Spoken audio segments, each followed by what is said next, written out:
happening, y'all? Welcome back to the channel. Me and Car Keys. So today's video is one of those videos I'm not happy to be making. Nevertheless, it has to be made. So quick story.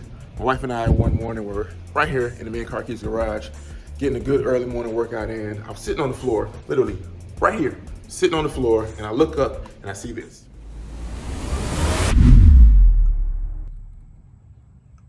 Definitely not something you want to see in your vehicle, but nevertheless, I've seen it and I can't unsee it. My rear differential is leaking. Now, depending on who you ask, the rear differential fluid should be changed every 60,000 miles is what one person said. And if you tow a lot, if you haul a lot, every 30,000 miles. Now, this truck, for reference, is a 2015 F-150 XLT. It does have 132,000 miles on it. Only 28 or so of it is put on by me. So I don't know if the previous owner changed the rear diff fluid or not. There's no way for me to know that. I don't know what happened before I got this truck. I'm pretty sure this was some sort of work truck from someone before, so there's no telling. There are no puddles in the driveway. When I park in a parking spot somewhere, there's not like a puddle of gear fluid, gear oil sitting there, nothing like that. So it's not like a full-blown leak, more of a slow leak. Either way, when you see it, you need to fix it as soon as possible because it could cause a lot of other issues. Now, I have noticed it as well in the drive, and it could just be in my head, but right after I realized it was leaking, I noticed the drive was a little different. It seemed a little sluggish. You could tell when you hit the gas, it doesn't go as quickly as normal. Either way, it needs to be fixed. So my driveway is slanted slightly, so I want a flat surface to work on. So my task now is to try to see if I can get this truck where it's never been before in the Me and Car Keys garage. Let's see if we can do it. Yeah, looks a little tight there.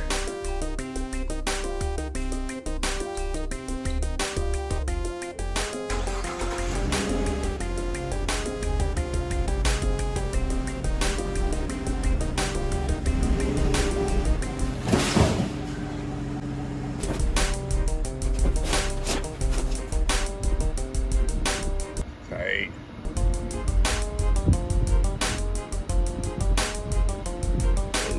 We in there. All right, halfway in the garage is good enough. It's flat enough here. I just can't believe I've never done this before. It also makes the Me and Car Keys garage look very small. Tools you're gonna need: ratchet, 13 mil, 1/2 inch, torque wrench, soaking mat, Permatex gasket maker, drill optional, full synthetic gear oil, drain pan. So somebody did a good job. That's cool. Let your kids play with chalk one time. Look what happens. I was giving us some advice on the F-150 forums, and the guy said to loosen your field plug first, right? Just to make sure that you can loosen it so that you don't go and do all this work and then get to the end and realize you can't get this off. So it's just the 1/2 inch ratchet.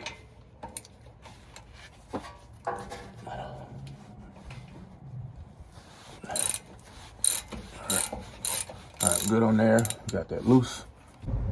And so to remove your diff cover, I had a 13 millimeter socket, but the 1/2 inch socket is actually the correct size. It fits a little more snug.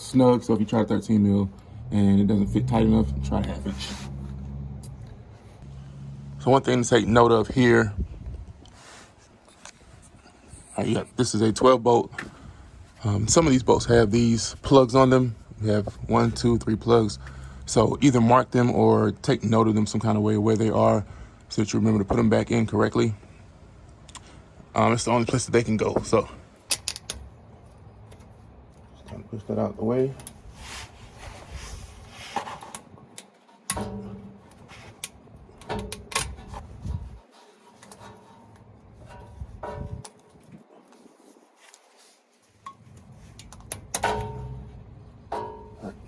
Of course, be careful with these lines because they are important. Just kind of tuck them out the way a little bit. All right, so I'm gonna start loosening the bottom. I'm gonna leave a few at the top still intact so we can drain it without the whole pan coming off. If the whole pan goes off, all the oil's gonna come out in your face. You don't want that. Oh, yeah, here's a tip. So big shout out to my daddy. My daddy taught me some stuff. So I was having trouble breaking these bolts. They're on super tight, which also leads me to believe that this has probably never been changed. So I got an extension and a closed-in wrench. Right. Something my daddy taught me.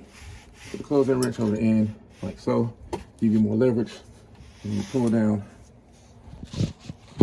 And you pull down. There you go. So yeah, if you're having trouble breaking these bolts, which you probably will, use this method. It works. Big shout out to my daddy, man. My daddy taught me some stuff. All right, so quick tip. I've been using a half inch for all these bolts. For whatever reason, this one, the half inch wouldn't fit for whatever reason. I had to go to the store and get a deep 13 millimeter to fit these. So keep that in mind. I always have a half inch and a 13 mil just in case. All right, so now that you have all your bolts loosened, I still have those 3 at the top. Just in case I don't want the whole cover to come off and oil go everywhere. But I have a gasket remover. My plan is just try to get it in there. I also have a hammer, try to knock it in, and then kind of go around the bottom. I also have this thing. I don't know if I'm gonna be able to use it too much, but it's a separator tool. So we'll see what works. All right, so I ended up using this painter's tool. That was the best bet. Use a hammer to kind of knock it in. I'm gonna let it drip a little bit.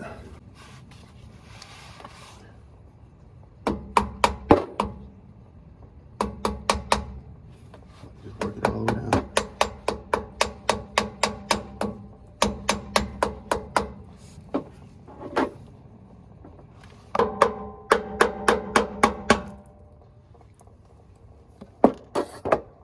I did not want that to happen.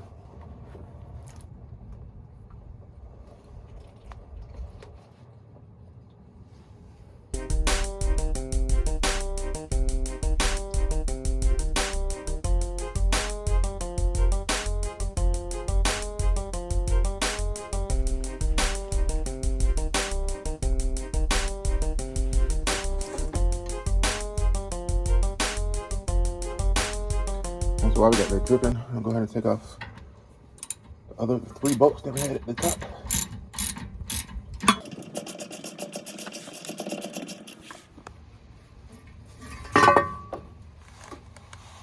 This is our 9.75 rear diff. My truck is 2-wheel drive, for reference. That doesn't look bad in here. I thought it would look a little worse than this. I'm a little concerned about this gasket though. On the cover here, you can see where the gasket failed over here on the side, there on the top. I mean, doesn't look like it was much on there in the first place. Here, so we're gonna clean this edge up all around. I'm gonna clean this up all around as well, and keep it moving. If you look in there at the bottom, it has what's called a sump. And if you look in there, all that oil down at the bottom also needs to come out. So take like a rag or a shop rag or something like that and scoop all that out, you know, to get all that out the bottom, because that's where it just kind of sits down at the bottom.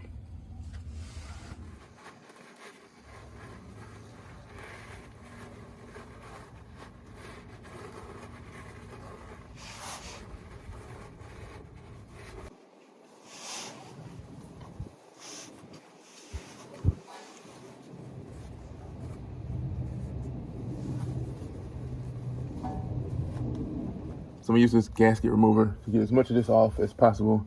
And then I got my drill. I got a sanding pad on the end of it. I'm not even sure what grit this is, but I'm gonna use that to go back and clean it up. Make sure we get everything off. You don't want to use anything too aggressive on it because you don't want to damage it anywhere. So take your time.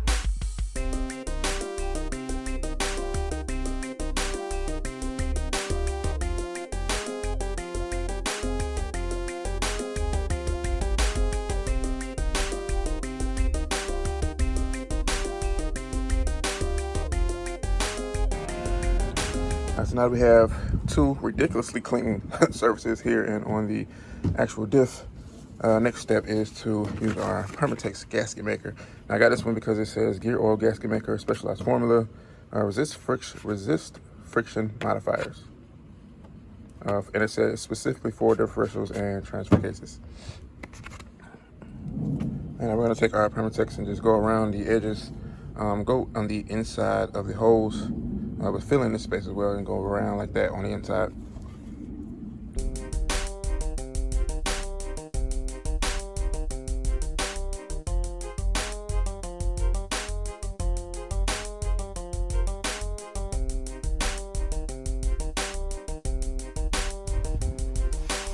Our next step, then, we have our bead of gasket maker on, is to replace the cover. The best way to do this is to go line it up first and then go straight. You don't want to smear it because it's going to smear anyway. So do your best to line it up perfectly the first time. So it behooves me to get some of this stuff out of the way.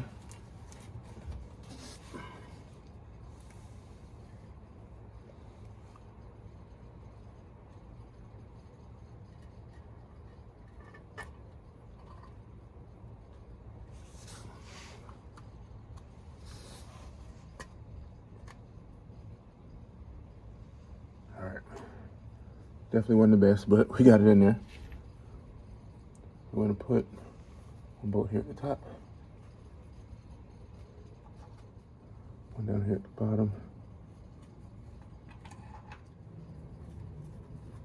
Now, since to finger tighten these first and then come back, let it sit for a while and come back and torque them to spec. All right, the directions on the package said to let it sit for an hour. It's been roughly an hour. Now we have to use our torque wrench, torque it to spec. Spec is around 35 foot-pounds of torque. I'm going to kind of jump around, not go in order, but I kind of just jump around and see how it goes.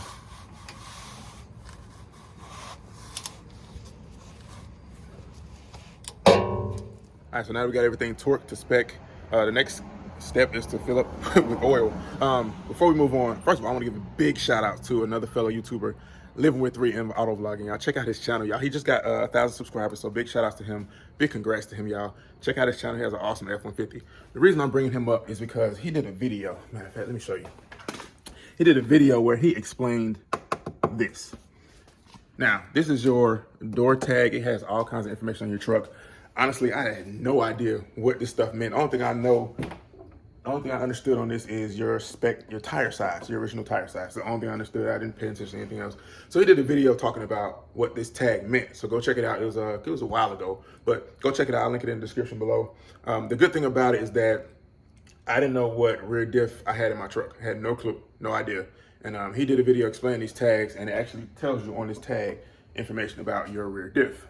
So if you look at my tag here, my door tag, right down here where it says Axle 19.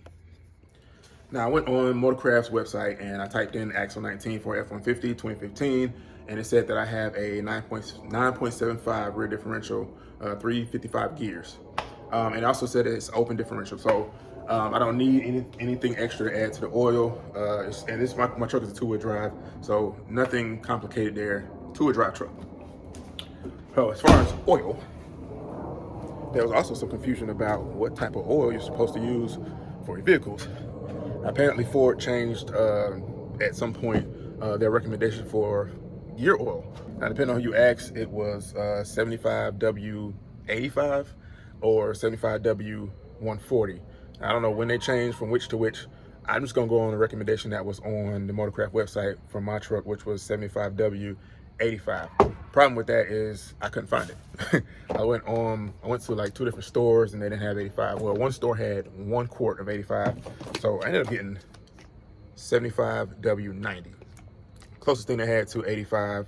According to the forums, as long as you're between 85 and 140, should be good. And they were saying that, 140 is more for people who tow and haul a whole bunch of stuff. And of course, clearly I don't do that. So this should be good.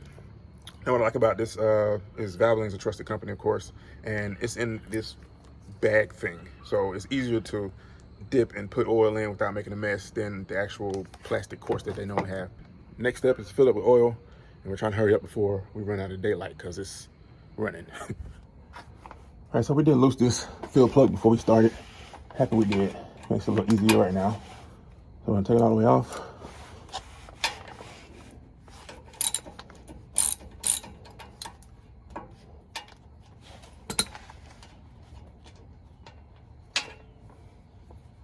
All right. Best thing to do is clean off this end before you put it back in. It does have a lot of gunk on it. So now that's cleaned off. It is magnetic. Just put it up there so you don't lose it. All right, you're gonna have to cut the top of it off to create a little hole just so the oil can come out, and you're good to go. So we're on quart number 3. What I like about these bags is that they're easy to use. Than the plastic bottles, you can squeeze these a lot easier and get most of it out. We need to fill it until it starts to level off and ooze out of the fill plug. So I bought 3 quarts. They were $17 each. Hopefully we have enough. And now it's starting to ooze out.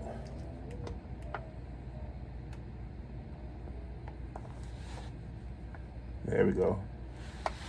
All right, there we go. Yep. I think we're about good there. So I just tighten our fill plug and take our rag and kind of wipe this off.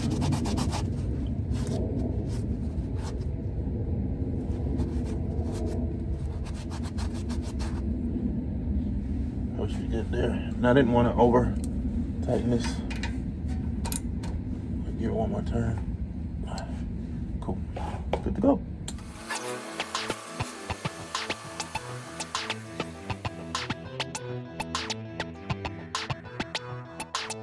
right, welcome back. It's the next day. We did get the rear diff cover back on. We got the fluid back in. We got it all done late last night, but I ran out of daylight, so I didn't do it into this video. Recommendation is to do this between 30 and 60,000 miles. So if you're over 100,000 miles, you've never done this, I highly suggest you do this. And I highly suggest you do it yourself. So I went on Ford's website just to see how much it would cost to get this done at a dealership. It was like 600 bucks. And keep in mind, I bought the oil at AutoZone for like, I got 3 quarts, it was like 62 bucks. So just a little bit of time, and you can knock it out right here at home real easily. Now, I highly suggest you do your research also first before you do this type of procedure on your vehicle. Make sure you know what type of differential you have, and cross-check. If you go online, I highly suggest you go to Motorcraft. I went to motorcraft.com to find out most of the information because when I went to Ford's website, there was not much information at all. Not sure why. Well, actually, I do know why. I think they want you to bring your vehicle into the dealership to do this type of mod rather than you do it at home by yourself. For whatever reason, I don't know. But so I highly suggest you do this if you have over 100,000 miles on your vehicle, and just do some research and make sure you know what type of diff you have, limited slip, electronic locking, all that. Do your research and figure out exactly what you have before you do this so you can get the right type of fluid and you don't run into any issues. So let me talk about the fluid that I had. It was Valvoline. I said before, it was Valvoline, full synthetic. It did require full synthetic. Now you see that on the bottom it says contains limited slip additive. Now when I looked up my rear diff, it didn't require that. However, I also read that even if you do put it in your vehicle, then it won't hurt anything, it won't harm it. It's safe to put in your vehicle even if your vehicle doesn't need it. But do your research. And at the store, I looked at a lot of different ones and a lot of different brands, and they all said the same thing. All the ones that were full synthetic said that it contained a limited slip additive. The one that was not synthetic did not have it.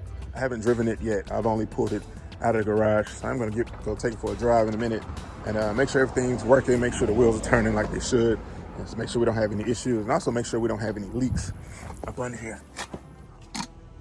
I hope we came up under here because I forgot to put these back on. So if you're doing this mod, make sure you don't forget to put those back on. You don't want this just to be hanging like this. All right, so make sure you put that back on. I also went around and cleaned this a little bit with some brake clean. I'm gonna do it a little bit more so that I can make sure that I know it's not leaking, so we won't have any false readings of leakage. So I'm gonna go back with some brake clean and kind of clean all this up all the way around to make sure everything's good to go. Now I wanna go ahead and answer a question before anybody asks it, because I'm sure somebody's gonna ask me this question. Why didn't you change out your rear diff cover? Now, there's a simple answer for that, and there's a reason for that, and it's money. I was trying to save money. That's the only reason why I didn't change out my diff cover. And I would highly suggest if you're doing this, go ahead and change out your rear diff cover. It's a perfect time to do it. You already got the cover off anyway. And I've seen diff covers for anywhere from $100 to up past $400. And I know a lot of people are wondering, it's just a diff cover, why does it cost so much? Now, a lot of people change them out just for show, especially if you have like a lifted truck. You can see it easily if you're just walking behind the truck, you see the diff covers. So a lot of people change them out, customize them, paint them, powder coat them. There are a lot of creative things that you can do with your rear diff cover.